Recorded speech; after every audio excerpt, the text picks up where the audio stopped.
Hey everybody, it's me, Marty, and this is the 44th episode of the Secret Society of Fly Tires podcast, streaming everywhere that podcasts can be found.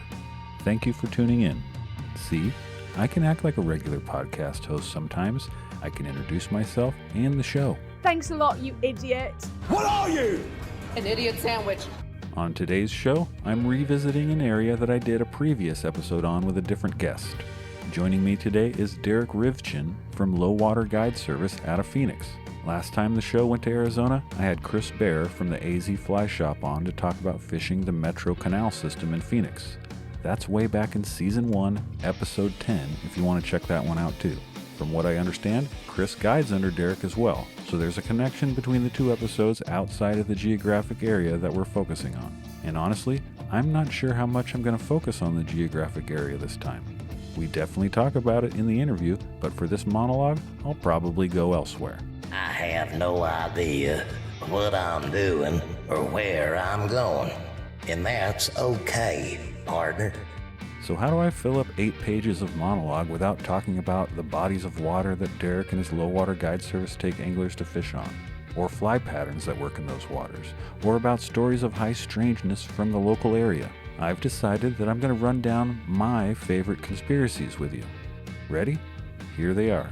The JFK assassination, 9/11 was an inside job, the moon landing was fake, Bigfoot is real, and Hillary Clinton is a lizard. Ha ha ha. Ha ha ha. Ha ha ha. I'm just kidding. Those aren't my favorite conspiracies, you fools. That's rookie stuff, okay? I've been reading about this perceived lunacy for decades now. It was actually kind of tough for me to pick my favorites, if I'm being honest, but I really did make a list, and I'm going to share a general overview of those stories and most likely my very important and well-informed opinions on them. Seriously, Arizona seems to have way more fishing opportunities than I ever realized. I continue learning about more cool things to do out there, even though my body rejects the idea of purposefully going to such a place. Give me a break, okay? I got arrested out there once on tour with one of my bands, and I thought I was going to Tent City. That incident alone has made me avoid the state ever since. Both Derek and his guide Chris have eased my worried and spiteful mind since then, though. They fish the canals, they fish the lakes, they hike into remote rivers for cool wild fish like the little-known Apache trout.